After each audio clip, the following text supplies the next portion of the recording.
Good evening, everyone. I'm John Goldwood. I'm president of Port Ludlow Village Council. I want to welcome you all tonight to Jason White's presentation about an event that some of us have been waiting for quite a long time, an ice pigging project, which is going to have a substantial impact on improving the brown water issues and colored water issues that have been part of our experience here in Port Ludlow for a number of years. Before we turn it over to Jason, a couple of commercial interruptions. The first one is from the Village Council itself. Want to let you know, many of you have perhaps gone to our website in the past at plvc.org. We now have a new website, portludlowvillagecouncil.org. It's on a completely new platform. It is much easier to navigate. There is a lot of information on there, and one of our commitments to the community as part of our discussions last fall were to try and improve our communication methods throughout the community. So as an example, because of our new website and our new technology platform, we're actually able to record, well, we're actually broadcasting this live, so I'm being seen by thousands as we speak here, and whatever my numbers are, I'm sure they're going up as we speak. We're actually recording this live, and this presentation then will be posted to our website. The reason that we're emphasizing that is we had a fairly light turnout for this town hall meeting at the Bay Club, and obviously this is a fairly light turnout here tonight as well. As you will understand after Jason completes his presentation, this is a significant event that people need to be prepared for, need to be paying attention to, and need to be understanding what the impacts are for their individual residences as this process unfolds, which is happening very rapidly. This is going to be starting, I believe, on May 5th. So please share the news with your friends, with your neighbors, anybody that you know in the community. Please refer them to portludlowvillagecouncil.org and to the Olympic Water and Sewer, Inc. website. So OWSI as well has a lot of information posted there. We're just, from a Village Council perspective, this is not our project, but communicating out to all of you what's going on is something that we think is critically important. So thanks for being here. And then one last commercial interruption. I'm going to reemphasize that just because of the importance of it. portludlowvillagecouncil.org. Both websites are live right now, but plvc.org will be going away soon. So if you forget and go to plvc.org, there will be a forwarding message that will direct you to the new website. But please just go there anyway and check out the new website. There's been a huge amount of effort invested in making it a better tool. We understand that folks aren't necessarily enthusiastic about signing up for email pushes. We would like to be able to communicate more effectively. So what we're hoping to do is that by building this new website, by making it easier to access, that we will be able to communicate more effectively with the community overall. And please share that news. And then for my last commercial interruption, I'll turn it over to Kemal. Hi everybody, my name's Kemal. I'm on the PLVC board, and on May 24th we are hosting a yard sale spring fair over in the parking lot of the yacht club, and it's going to be food vendors, some entertainment, some non-profits, and a yard sale. So I'm putting an appeal out to please clear out your clutter, please dig out your treasures, and register for a table for 2 parking spaces. If you are interested, we'd love you to sign up. The forms are on the notice board outside in the hallway, so you can fill out a form. It's a $10 fee for your space, for 2 parking spaces at the yard sale. So please, please spread the word to your friends and sign up. Thank you. Thank you, Kay. So the rest of the meeting, I'd like to introduce Jason White from Olympic Water and Sewer, Inc. And he will be taking you through what's going to be happening with this project. When he has completed his presentation, we'll have this microphone available. We'll take questions from the floor. We're sure there will be some. Please wait till I get to you with a microphone so that everybody can hear your question, and we'll be good to go.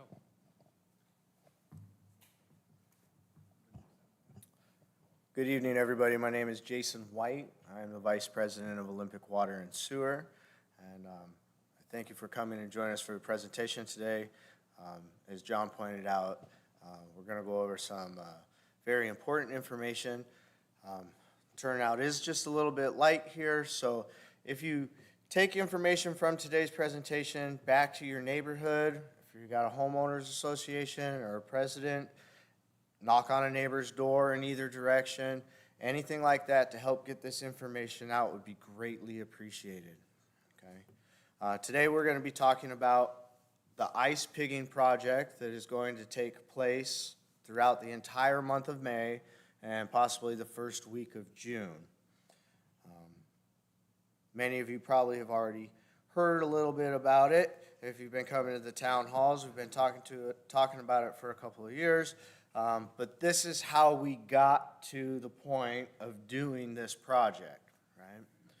So in 2021, Olympic Water and Sewer started chlorinating the water system of Port Ludlow. That chlorination of our water system was the result of taking some bacterial hits and the Department of Health come in saying, what are you going to do about it? And once a system starts to chlorinate, they chlorinate indefinitely. The Department of Health never comes back and says, okay, you've chlorinated long enough. In doing so, we changed the water chemistry sufficiently enough to have an oxidizing effect on the historical deposits that have built up in our system over a 40-year period, right? So our groundwater has a lot of naturally occurring contaminants such as iron and manganese, and they build up on the inside of our system. You guys see that when there's a color plume that comes through and you give us a call and say, hey, we got a color problem over here. Jason, why don't you send out one of your crew members to help alleviate what's going on in my home? And so from the time we started chlorinating and the end of 2021, from 2022 to 2024, we received 83 complaints for color and 4 for taste and odor. Those are documented complaints. Those are not just people complaining over Facebook or Nextdoor, right? These are documented. And what it caused was my operators to spend roughly 6 months out of the year flushing, right? We had taken to doing the North Bay twice an annual cycle, the South Bay once, and getting some relief from that. The calls have slowed down quite a bit. However, the manpower that we put out to do that is significant. Not to mention we put a lot of water on the ground.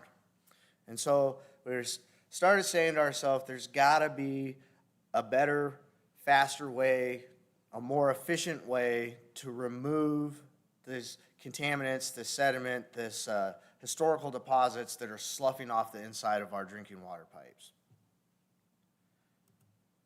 So in my field, what we do when we want to figure something out is we go to the engineers. Particularly, we work with HDR. They just went through our water system plan update. We had one of the HDR engineers come and speak about that when we were talking about our water system plan update. In particular for this, we talked with Mr. Pierre Kwan. And Pierre said to me, he said, well, there's a couple of ways we could go about this. He says we can replace all of your water mains, right? And he went on to tell me that the cost to replace an 8-inch municipal water main is roughly $1 to $2 million per mile. Okay. Said, or we could try to clean out the inside of the water mains in a process known as pigging. Okay. A pig is typically like a styrofoam bullet. You can think of it as like maybe a crab pot buoy, right, in that shape.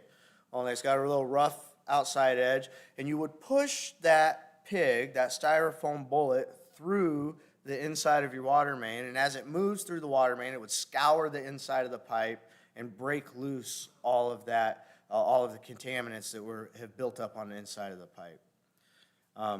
Pierre was quick to tell me, though, that sometimes those little styrofoam bullets get caught somewhere, they get stuck, and at that point, you're digging up your water main anyways.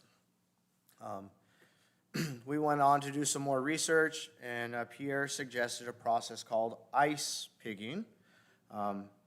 And he said that we could do the ice pigging for about, in his opinion, $5 per foot. Okay? Drastically different than our $1 to $2 million a mile. To put that in perspective, this is our system, and these are our main lines, and we do have trunks that come off of these main lines, but the main lines alone were about 104,000 feet, right? 19.7 miles, so we would have been looking at a minimum of $20 million to replace all these lines. And so for those that recently have been surcharged, and if you didn't make your one-time payment, you'll start seeing that on your bi-monthly billing. The difference between surcharging $20 million or the price of the ice pigging project is significant, right? So why ice pigging? Why not standard bullet? Well, yes, sometimes they get stuck, and how do we come to doing some research to find out if ice pigging was for Port Ludlow? The ice pigging was developed in the UK, and it was brought to the US in 2012. Ice pigging is 100 to 1,000 times more effective than flushing with water alone.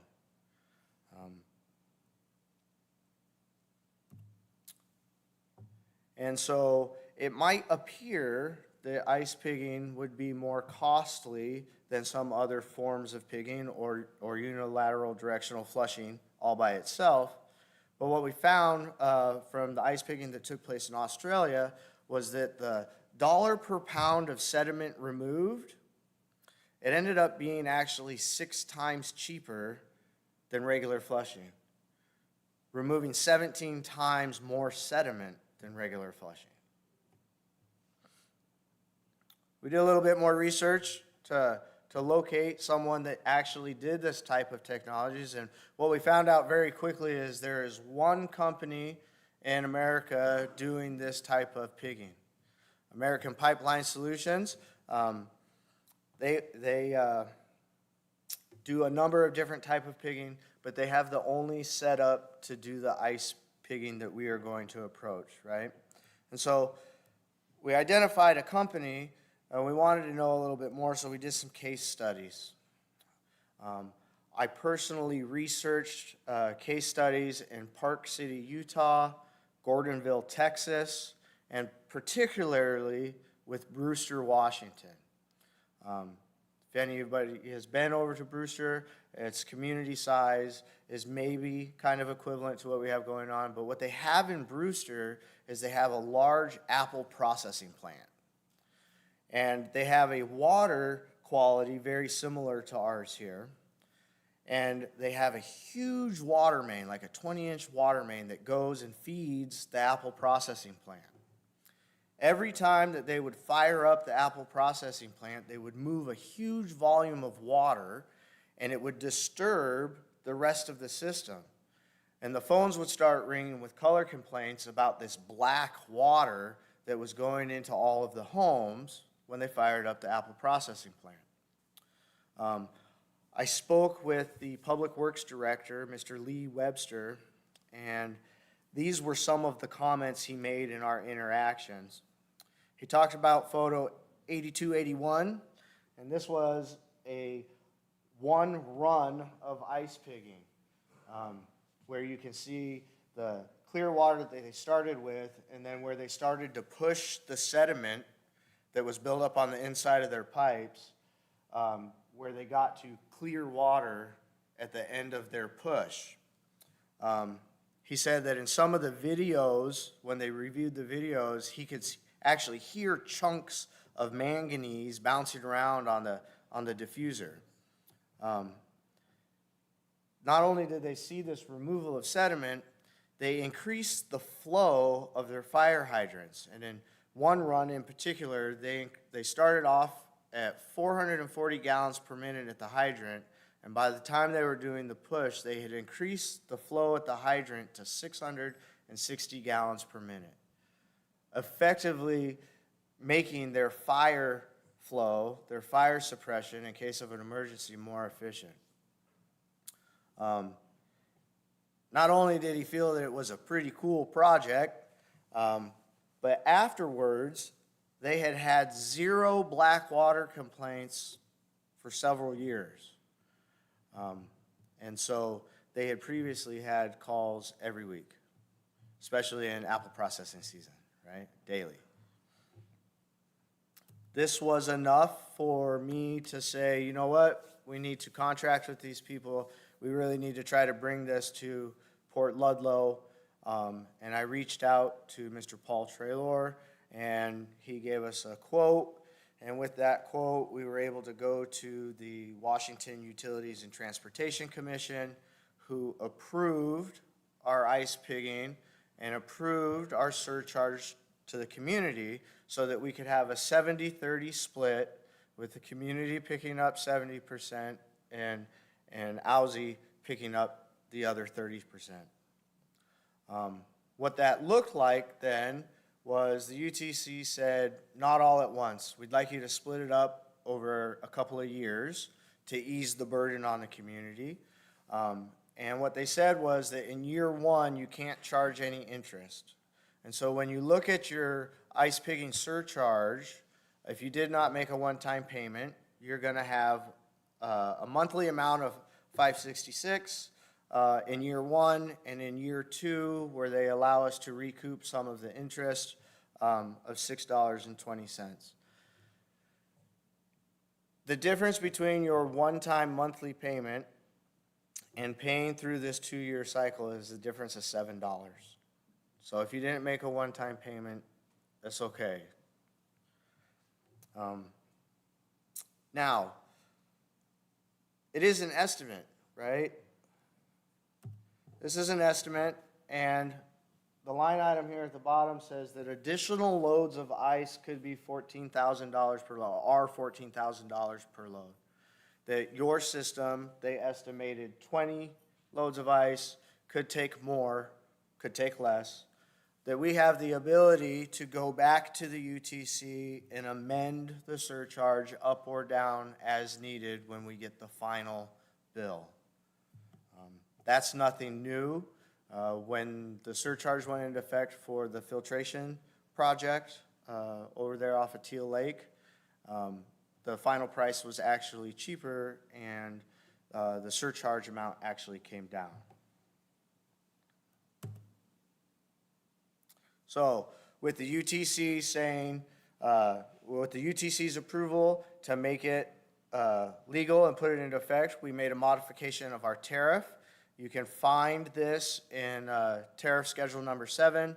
The 2025 ice pigging is the same schedule that you just saw on the previous slide. And it does have the line item in the tariff that says upon completion, there can be an adjustment. So that all said, what is it that you can expect to see in Port Ludlow, right? What do we have coming to town? We'll have a little video here of one of our case studies. If I can, if it's not loud enough, let me know.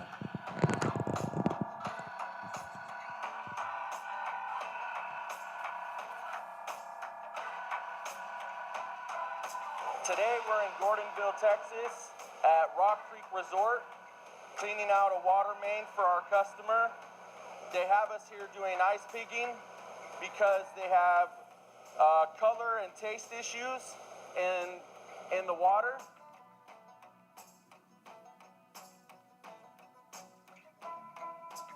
Ice pigging is an advanced pipeline cleaning technology where we use an ice slurry to clean out the lines. If you've never heard of ice pigging, It's a really great technology to try for pipe cleaning. The ice being a fluid, it's able to conform to different size pipes and bends and shapes that a lot of other technologies aren't able to do in the industry. And this tank is full of 10 tons of ice.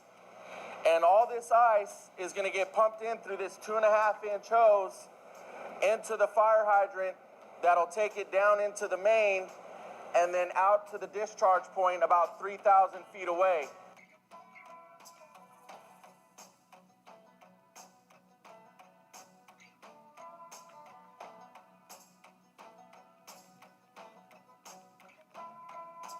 So now we're down here at the discharge end. We have 2 hoses. One hose goes from the fire hydrant in through the FAS. The FAS is known as the flow analysis system.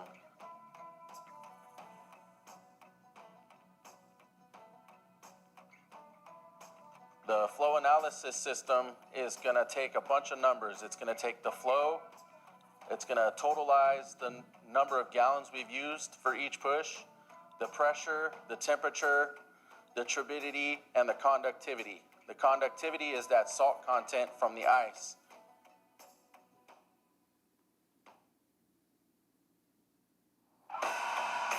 So once the water runs through the FAS, it comes out at the other side and it runs through the hose to the discharge point where the displaced water in front of the pig will come out, and we register that so we make sure that when we're done with the ice pigging that we got all the ice out of the line so you could put the system back to normal. In a typical ice pigging job, we could have a whole project done in under 2 hours.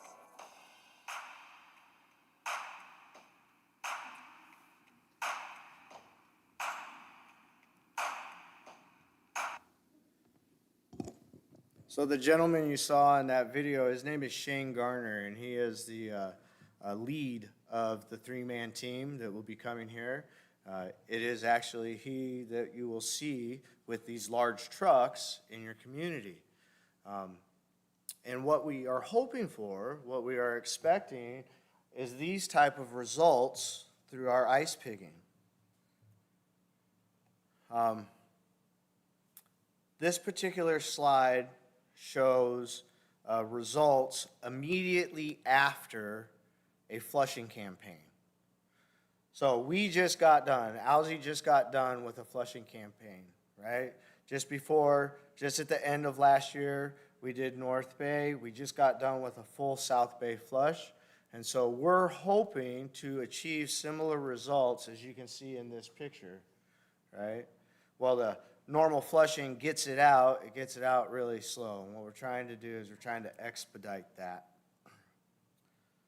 Shane and his team, they're going to be staging their equipment here right above the marina, okay? The OWSI team is going to be coning that off, putting up caution tape probably tomorrow, and you're going to start seeing the equipment start to show up the week of the 28th. Shane and his crew plan to also be here the week of the 28th. They're going to have some fuel cells, his pallets of salt, a forklift, the 2 big trucks, and they will come stage here, and about 8:30 in the morning, they will start to mobilize for that day's pigging. That day's pigging will start at about 9 a.m. Okay? The actual pigging is going to begin on May 5th. Okay? It's going to start on the north side, and what you're going to have is you're going to have the American Pipeline Solutions and the OWSI crews working together, and we are going to work together every day till the project is done, and that means Saturdays and Sundays as well. Okay?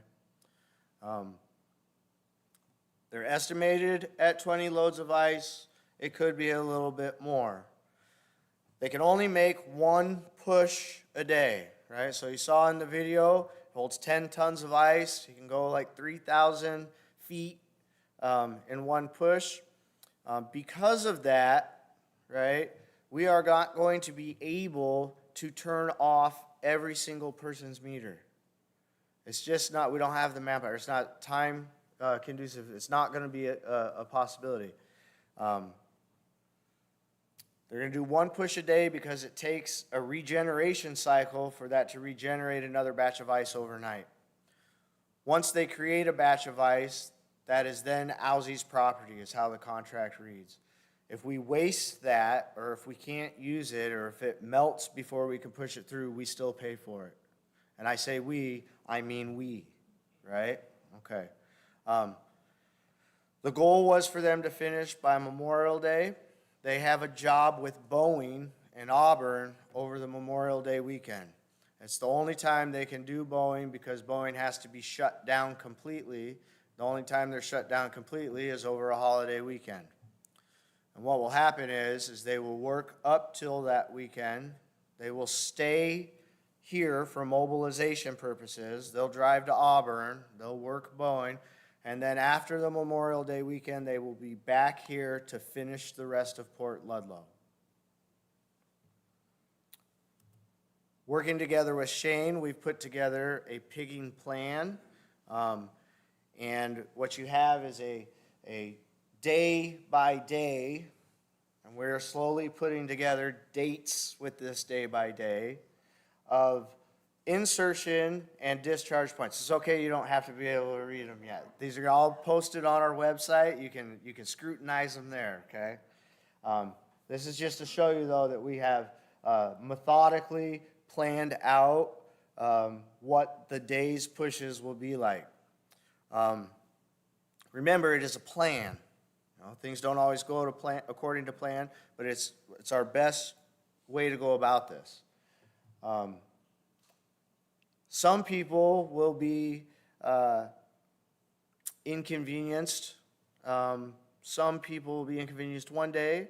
Some of the insertion points are the same spot multiple days to get the work done. So there will be some people that will be impacted more than one day.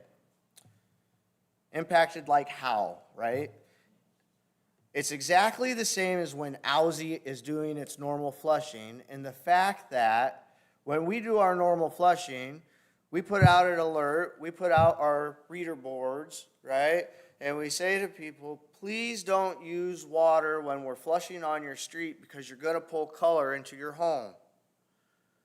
Refrain from using water till we're done flushing, right? And so in that same fashion, we understand that our flushing process, and hence the pigging process, is going to be a temporary inconvenience for you. This is what we're asking of the community. Do not use water during the push. Okay? I can't stress enough. You do not want this salty brown water in your home. Okay? You say, a temporary inconvenience, Jason, what does that really mean? Okay? If they start pushing at 9 a.m., you can expect in that particular area probably not to be able to use your water for 2 to 4 hours that day. Inconvenience for a couple hours in that day. Some people will be affected more than one day just due to the plan of inserting at one particular hydrant and taking out at another hydrant. Some of the runs are really, really long. We can't turn off everybody's individual meter. It's logistically not possible. What's going to happen is you're going to go, well, Jason, how do I know when you're going to be affecting me at my home? Okay? How will we know? Well, you're going to go start by going to the website to see what the plan is, to see what the day-by-day is. That is being updated as the plan continues to be developed. We have about the first 20 days planned out. The rest of the runs are still being worked on and will be set by the time his crew starts on the 5th. When you go to the website to look at those pigging plans, you have the opportunity to sign up for notifications. okay? Sign up for alert media. When you leave here and you talk to your neighbors, get them to sign up for the alert media. It's free. It's absolutely no cost to you. The alert media is the only real-time communication platform that we use. We do not put out messages, we do not put out notifications on Facebook, we don't put out notifications on Nextdoor app. We use alert media.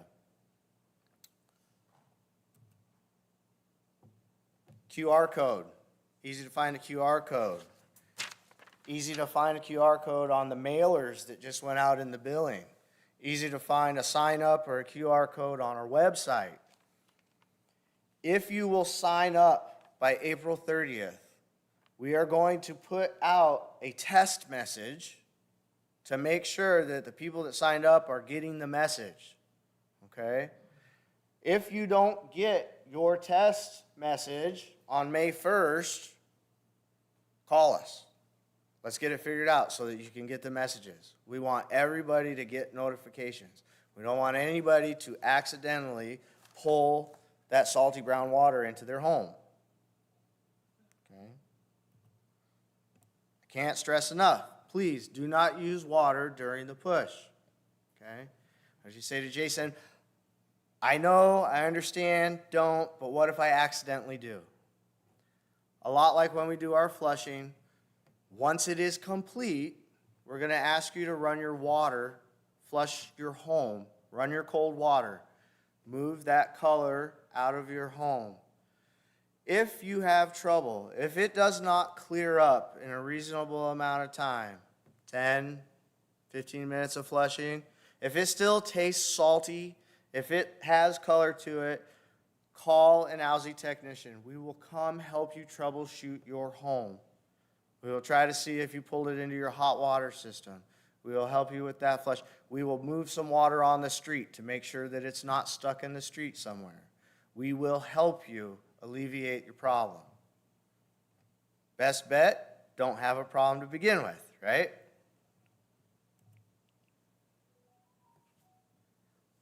We'll open this up for questions. Diana would like to add something?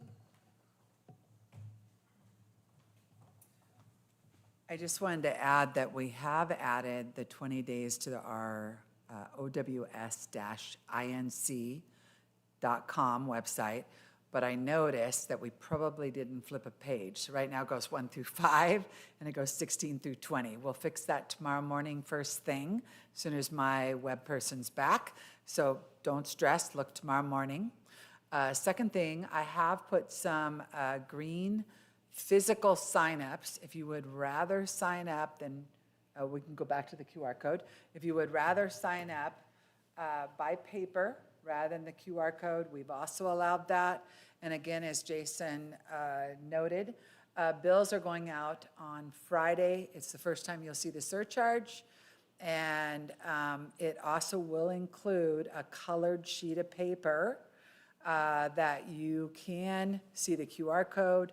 You can see some of this exact same information on, and I'm really talking to you about please do not run your water. It's just going to be the easiest thing is please sign up, get alerts, and we'll do a good job at communicating that in your neighborhood. Those communications will be like 3 in a day. We will geofence the area that the flushing is going to be impacting. You'll get an email message that says you will be affected by today's pigging, followed by please don't use water for the next few hours, followed by pigging is complete, feel free to use your water, right? So you'll get 3 throughout that process to let you know it's now safe to use your water. Questions from, there will be many, so. I have 2 quick ones. The first one, if you're already signed up for alerts with OWSI for flushing, it's the same alert system you're already in? Yep. Yes. And can you just talk about where all the runoff will go? Absolutely. So just like when we do our normal flushing from a hydrant, that usually hits a diffuser and then uses the surface water ditches throughout Port Ludlow. There will be some ice content. It will melt. If anybody has ever made homemade ice cream and you add salt to the ice to keep it cold, it's just in that same fashion.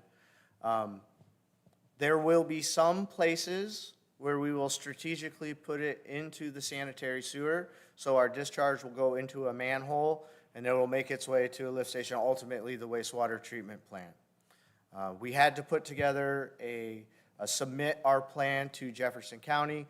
Jefferson County maintains the roadways and the surface water ditches here if it's not a homeowners association maintaining it.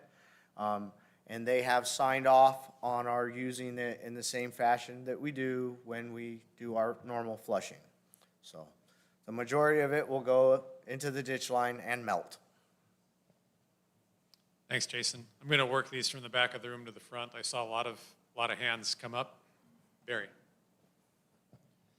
Jason, at the last meeting, you talked about irrigation systems. Yes. And reminding people to make sure your irrigation system is off. You want to? Yes, please. Thank you for reminding me. I did not make a new slide, and I probably should have. Many people have started to irrigate already.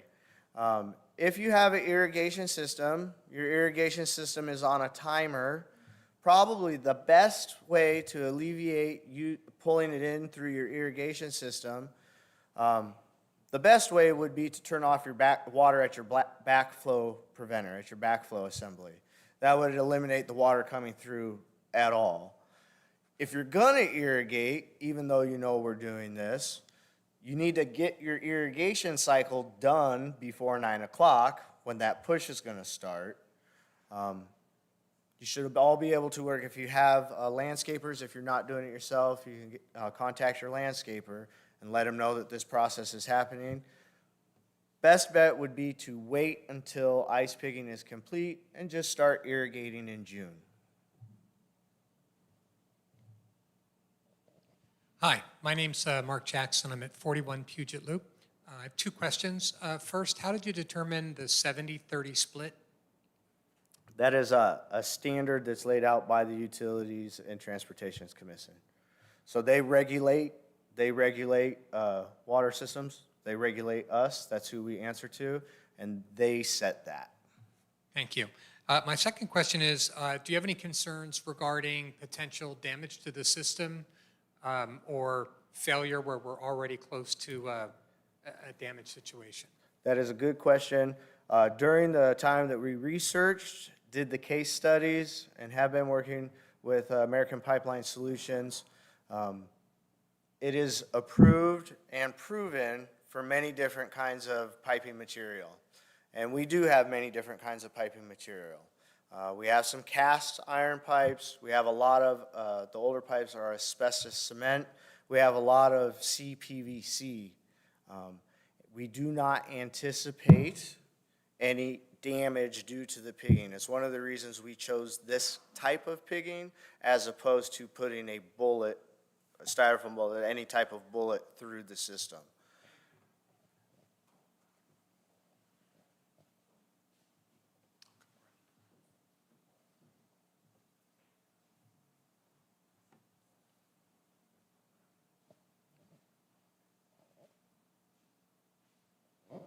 Yeah, would it be helpful or necessary at all to go ahead and shut our water off at our meters during the process?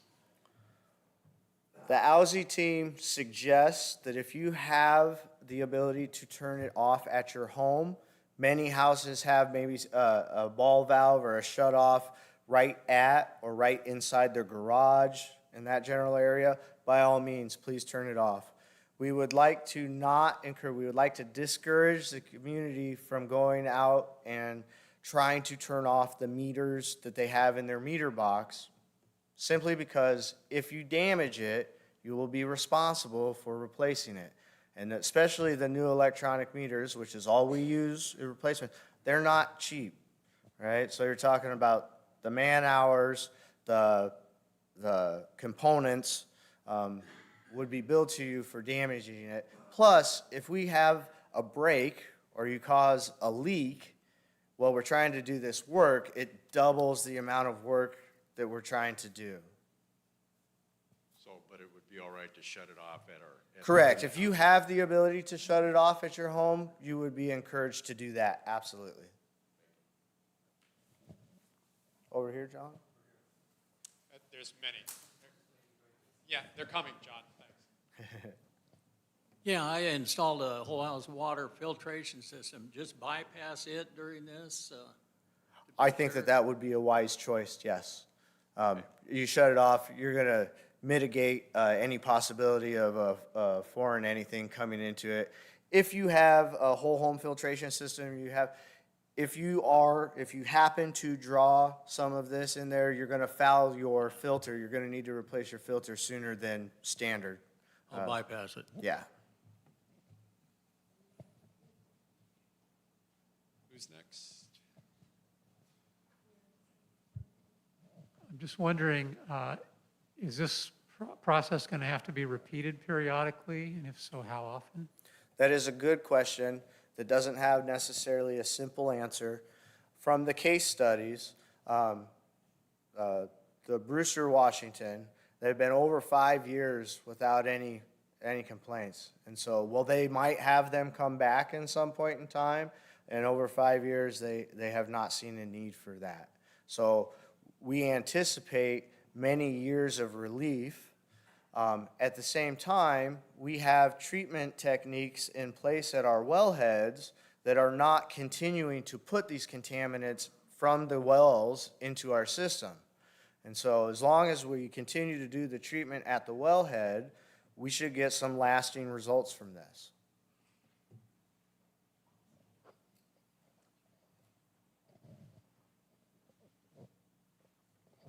The fire hydrant is right beside my driveway. Are they going to block my driveway, and will they work with me? to We get- will, we will certainly work with you. You're gonna know, you can't miss the trucks, know, right? but it's gonna And on cover that the whole particular street. day, someone will give you the opportunity to move a vehicle so that you are not stuck or trapped in your home for certain. And in your case, then, you're probably wondering, well, where's the water gonna go? It's not gonna flood out my driveway, right? Well, it goes under my drive, The culvert goes does, under my yeah. driveway, but I do the maintenance on the ditch, so it's gonna be a mess.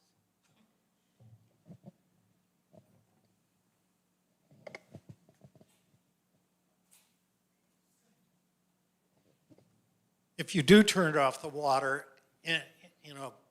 inside your house, and then you start it up after 3 hours later, whatever it might be, are you running the risk of some of the salt water, the remnants of the pigging coming into the house because you're connected to the line out by the meter? There's going to be water in there.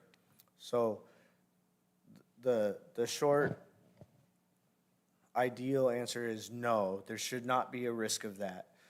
If you noticed in the video, the way that works is it goes through that discharge truck that takes all of the sampling and analysis as they're doing that process.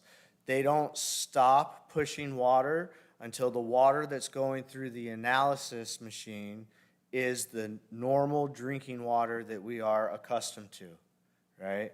And so when they call it quits for the day, everything should be back just the way it was, only cleaner, right? The salt and the sediment should be removed from that push. There should not be anything left in the system. Will the ice picking start at 9 o'clock every time they do it? For the most part, yes. What we have found, or what APS has found throughout their years of doing this, is that 9 o'clock is a pretty good time to allow people to get up and go to work, to get their children off to school, and for them to get mobilized and on a hydrant. Will it start right at 9? It's not going to be, set your watch by it. There will be some areas, such as when they push through the inn. The inn has requested we have checkout time up till 10 o'clock. Could you guys please delay that till our people could check out. So there will be some accommodation for some of the commercial properties in our system. But for the most part, in the residential areas, we're looking at a 9 a.m. start. The biggest thing that concerns me is that in the past, when you've done the flushing, you've been flushing in certain areas, and I live on Pioneer, and I've had the brown water. I've tried at the times when I know where you're doing it in our area not to use the water, but how do I know that, you know, if you do it somewhere else, is that same thing going to occur? So when we put out the notifications, we will geofence, which is a process in which we outline the areas that will be affected. So it won't just be a sign on the street. If you don't sign up for the notifications, the sign on the street is all you have to work with. If you haven't been up and driven off your property or went to the store or anything, you're never going to see the sign, right? During flushing, we get a lot. You were on my street and I didn't even know it. Or I've been looking out there all day and I never saw you there, right? We get that a lot. And so the right. Right. When the flushing and it creates this plume, right? A lot of times when we have a plume work through the system or something that causes us to start flushing to begin with, a lot of times that will work its way down the line. This should not work in that fashion. It should be isolated to hydrant, push, and complete. I guess this kind of follows up with her question because we're even lower than Pioneer. And on the list right now, you don't even have the houses that are past Oak Bay Road, and yet there's tons of developments, tons of homes over there in like Baldwin, Montgomery, Libby Court, all of those Condon, all of those roads. So how are you going to ensure that we are aware, and is it going to affect us multiple days? So you are correct in saying that when I look at the list, I don't see mine on there yet. That neighborhood is the very end of the system, right? And so when they go do Boeing and they come back, that's when yours is going to be done. You're at the very end of the system. Yours is going to be the last bit of the push. We strategically do these pushes to start up by the reservoirs and work our system by elevation and flow to the very end. On the North Bay side, the end of the line is the East Jefferson Fire Station. That's the last property we service on that part of the system. On the other side of the system, Montgomery Court is the end of the line. And so we will start at Teal Lake. We will move this way through the Shell Station, through the inn, and then into your neighborhood. Yes. Absolutely. Yeah. Which part? Oh, we will definitely have the finalized mapping plan out before we start on the 5th. It takes a while to develop those. There's a lot that goes into consideration. Besides us just having to know where all of our system components are, where is a feasible place to put in, put out, the amount of ice and the size of a main and how many feet. So in the video you said we can push 3,000 feet.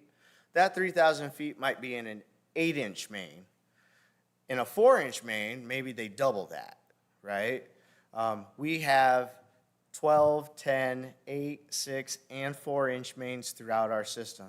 So for the calculations to go into place of how far will our 10 tons of ice go on a single push, it takes a little bit to develop that. On top of that, they're trying to do that while mobilizing across the United States and stopping to do other jobs like they're going to do here. So. Yeah, Jason, Brian asked me to ask you, is the Beach Club properties and North Bay going to be done at the same time, or do you know? So the Beach Club here is on this side of Oak Bay, along with the wastewater treatment plant, the Admiralty condos, and the Montgomery, Condon, Baldwin neighborhood. So it'll be done towards the end. It's on the South Bay. It's technically the South Bay water system that is here. We have crossovers at several places. Don't get it twisted. We don't have a completely separate North Bay system and South Bay system. We have crossovers at 4 places. We have pressure reducing valves at the bottom of Osprey, at the bottom of Walker, and a crossover at Oak Bay onto Baldwin, Montgomery. Those are fire flow pressure reducing valves. And basically that means that they only open up and let water through when there is a difference in pressure. So if the fire department comes and they have to tap into a couple of hydrants, it lowers the pressure and it asks for water to come from the other side to help, okay? Those are all going to be isolated and controlled during this process so that the area that we cleaned isn't necessarily going to bring over water into an area that we haven't cleaned. We're going to be strategic about it.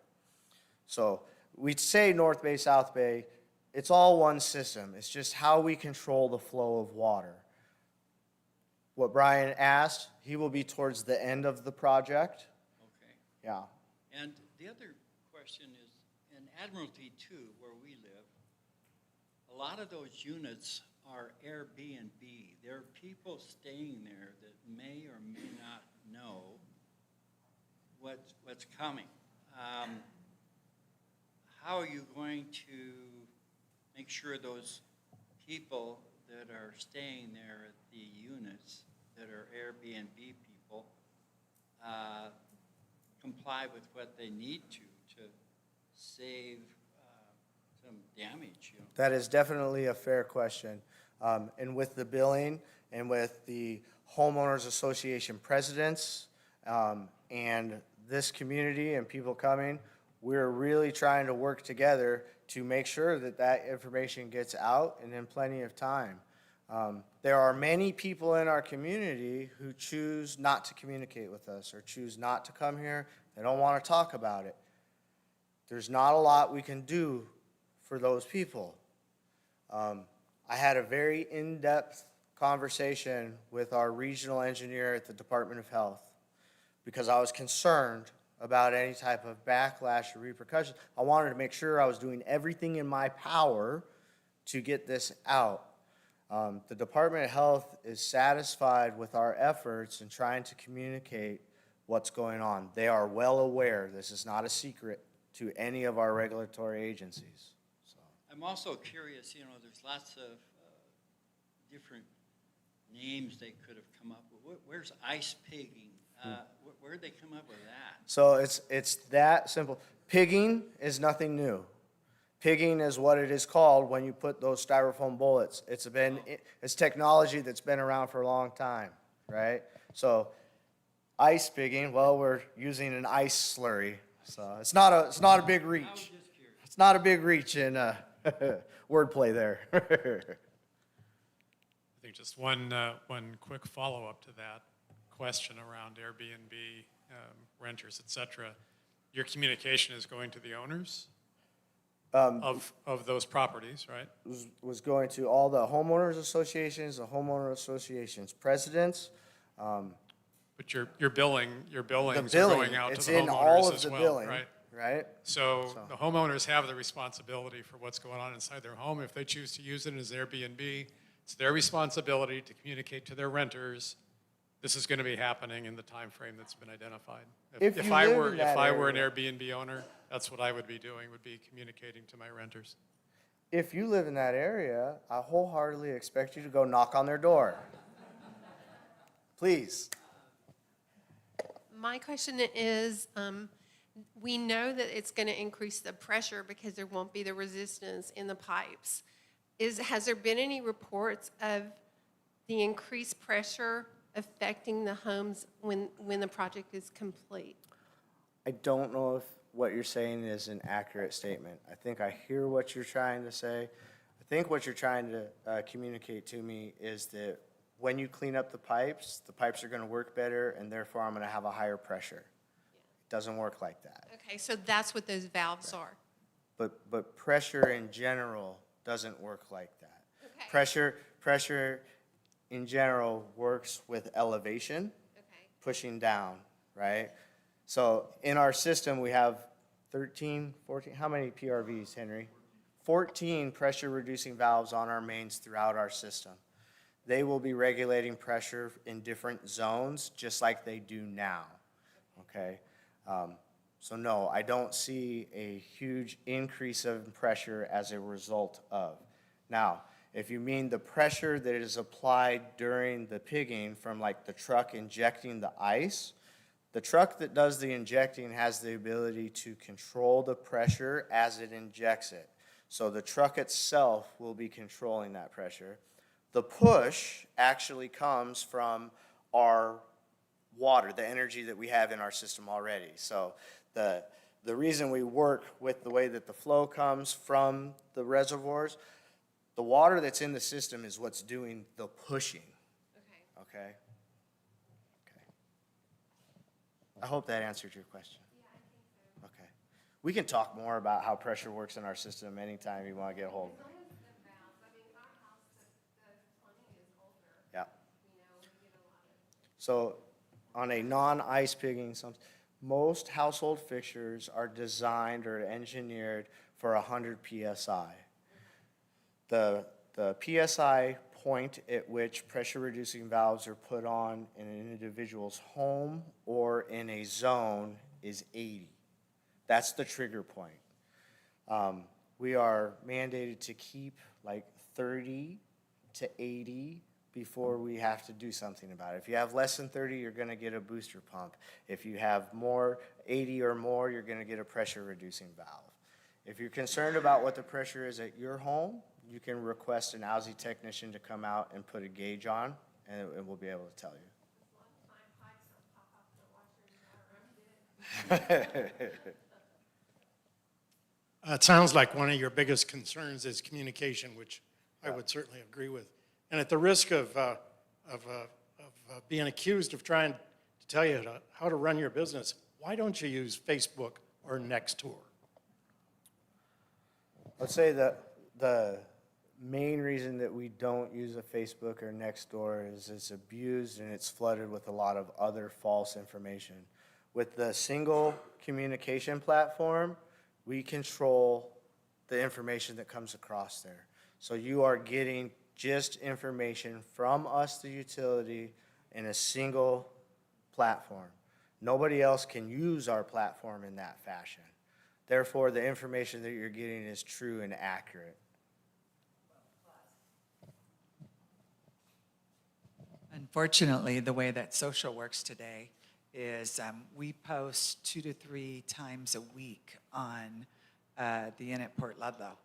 How many of us see those posts? I don't see those posts. And I say I want to see those posts. So unless OWSI had a campaign that we were spending a bunch of time socializing, you would not ever see that post. Even if you said, I want to see that post. Because the way it works, the more you like, you see more of that. If you don't like a lot of stuff, and if you just like once, you're not going to see that post. So for us, that's a lot of time, effort, with no real return. And so, again, Nextdoor might be something that maybe PLVC or LMC or SPCA might want to jump on. We don't do a lot on those. I try to say those are the community, and the community's having those conversations, and I try not to get in the middle of them and let people express what they want to express. But I agree with Jason is this is an opportunity that we see this as an alert system, media alert system, and that it is a direct communication with where we're at in the community. And so, really, that's what we look at. We have invested in communicating better with the community, and we did not randomly choose Alert Media. It was well researched, and it is, again, the only real-time communication. So beyond the ice pigging, right, all of the other communications that come through OWSI, if there's an emergency, a boil water notice, there's a water main break, if it is a non-emergency, you're gonna get an email.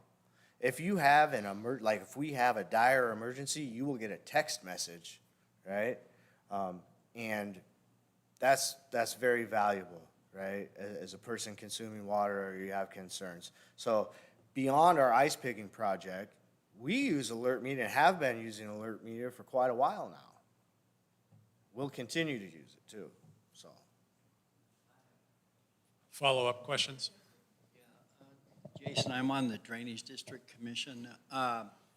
Will we have any side effects during the drainage that we as commissioners should be aware of in terms of calls or complaints or?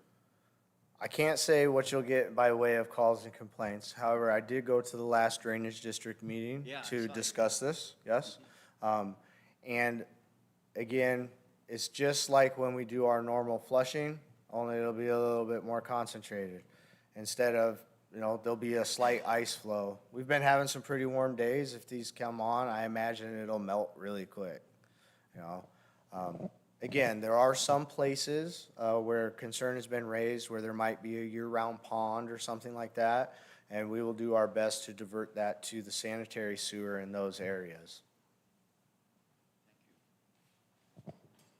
Did we have any online questions?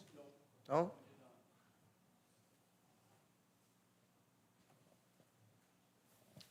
Hi, Jason. You mentioned trunks earlier and made it clear we're talking about mains. Is there anything to know about effect on trunks? Possibly the way I phrased it, a trunk line or a main line, something that is off of the main line. So what we have is a lot of dead end. We are not laid out on a very friendly grid for this type of project. If we were in Phoenix, Arizona, everything there is on a 1-mile grid, intersection to intersection.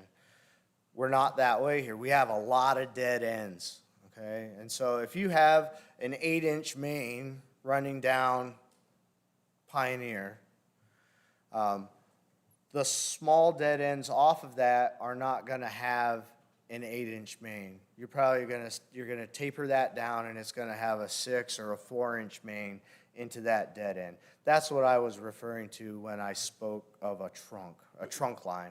Look like an elephant, right? Do the trunks get ice picked? Yeah, so okay. everywhere that there has the possibility to be a hydrant, a blow-off, a 2-inch blow-off in the end of the dead end, or PRVs are becoming quickly good insertion and discharge points. And so, to the best of our ability, we're going to get into every dead end.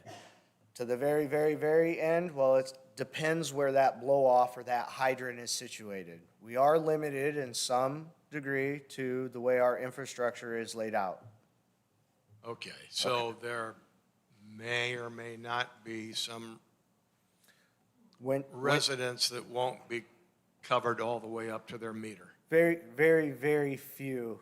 Okay. Right? Okay, thank you. To the best of our ability. Jason, could the village council and the homeowners associations help you by running an e-blast or an Yes. email in our email service process? Absolutely. Because that would really cover the entire community. Yeah, would be greatly appreciated. That's what we need to get from you then, what you want us to say. If you want to see me after, the information is all on the website. Okay. The recording of the last one, the recording of this is on the website. Somebody that wants to see the presentation can have the same experience, only they won't be able to ask any real-time questions, right? We ask the clubs to send out an e-blast, all the help we can get getting the word out. I highly encourage people, if you have a neighbor, you care about your neighbors at all, if you're signed up for Alert Media, take the time to knock on a couple doors. Hi, I'm Jason. I'm signed up for Alert Media. Are you aware we're having this big project? You don't want this stuff in your house. Please sign up. Take a flyer, right? anything that you can do to help us would be greatly appreciated.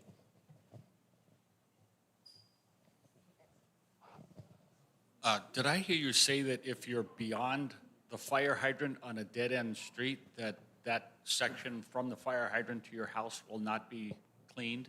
That is not exactly what I said. Most of the blow-offs at the very end of a dead end are the end point of that dead end. If there is a blow-off on that street, the ice will come out at that point, which means everybody on that street, the main line. Now, the way the main line works, you have a main line, you have a corporation stop, you have a service line, you have a meter stop at the meter box. Nothing is going to flow through that service line, okay? How do you see where the blow-off is? You can see them throughout. They're a 2-inch pipe. They come up out of the ground. They're usually not too far away from a valve. They almost all have a cam lock on it, so you can attach a hose to it.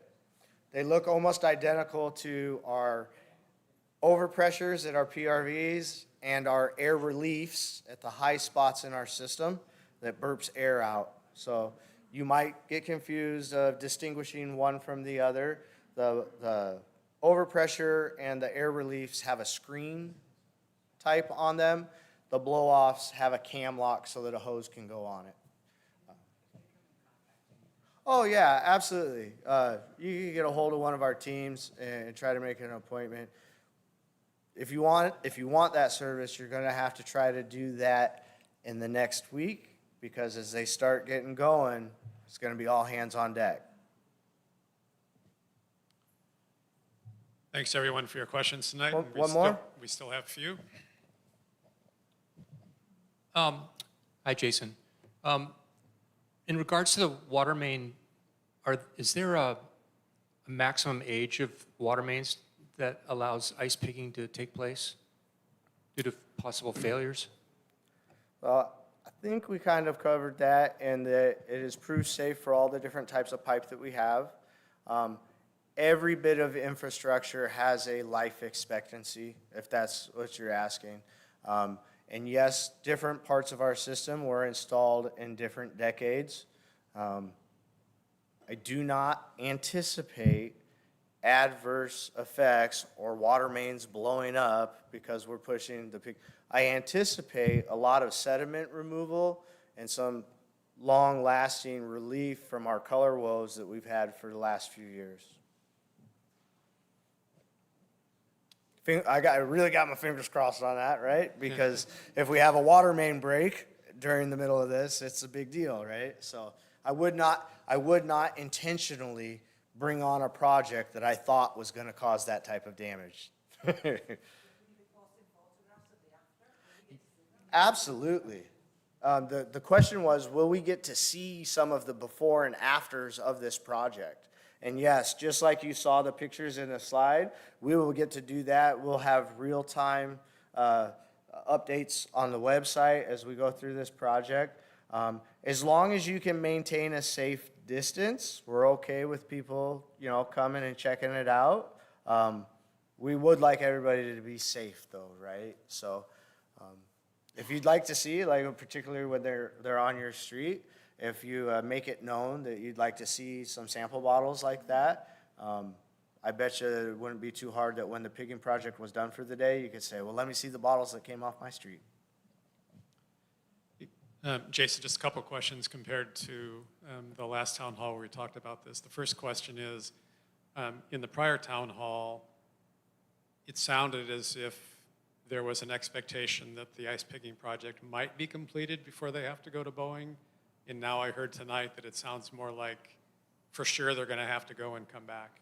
Is that the case? Yes, I believe that to be the case. As that plan has been developed and the number of days, they must do that other job over the holiday weekend. And the way that the days are falling in line, it looks like they will be back for a few days after the holiday weekend. So some of the process will go into early June? That is correct. Okay, so that's it a will new be- communication. It will be done before June 6th, Okay. for sure. But I think we've been communicating it's a May project, and we just, in our Right. context of communicating out, we'll let people know, Yeah. particularly We can if she's still here. say. There, yeah, that at the end of the game may be that first week of We June. say, we change that to 1 month, the 5th to the 5th? Right, okay. And then the follow-up question is, in the context of multiple days of impact, I know you don't have a final mapping process done yet, but are you far enough along, or will you be far enough along that we would be able to alert those that are going to be impacted on multiple days Certainly, so in the- advance? The first, So- the first few days, right, so the first few days, when they're setting up on Walker to work the Osprey run, they'll set up on that same hydrant several days. When you look at the plan on the website, it has the insertion and discharge points for every day, for every push. So one batch might have push a couple of different runs from the same hydrant. The next day, to finish the runs that it couldn't get to, would insert at the same hydrant.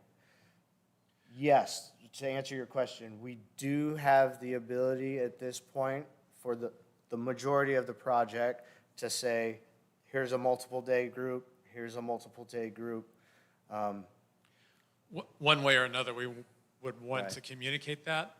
It's somehow, just because people are so acculturated to having ice, having flushing happen once. One and done. Once and done. Yeah. And I could see a situation where somebody's paying attention, they get through their first day, they think life's great, and oh, by the way, this is going to happen to you tomorrow, and it might happen to you Wednesday as well.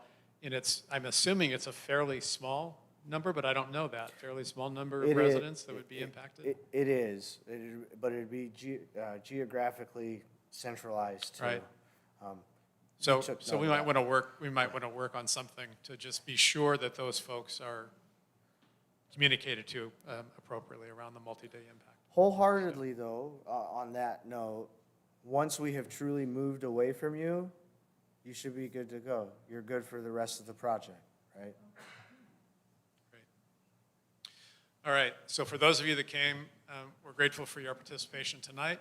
I'm grateful for your questions. Please, please, please refer your friends and neighbors and anybody that you can communicate to or with. How many folks are here from North Bay?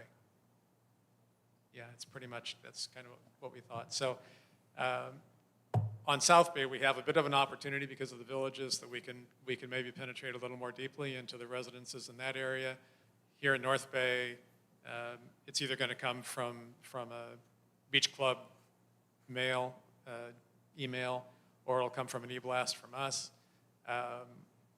Part of our challenge is that we on the village council, communications team particularly, that's been working diligently for the last 7 months, we try to find the balance between over-communicating and not communicating enough. And depending on where we find that happy medium, we get comments that people are getting hit with too much information, and so they aren't opening the messages. They don't really want to get any more from us.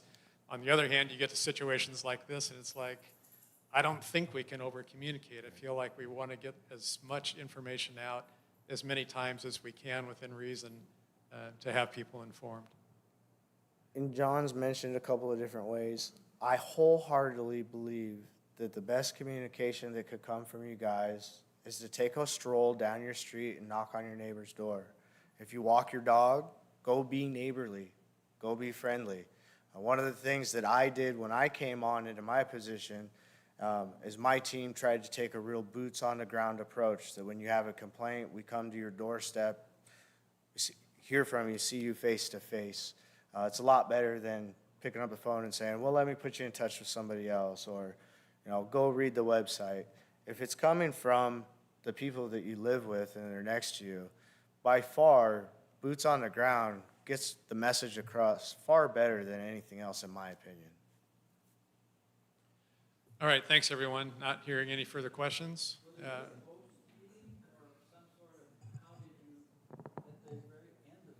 His question was whether we would have a follow-up meeting at the end or some type of communication. I don't know that we'll do a formal meeting from a village council perspective. We will send out information, kind of finalizing the project. I will work with the utility committee to get that information passed along for sure. That's great. Great, thanks. And Jason, thank you so much for your time, and Diane.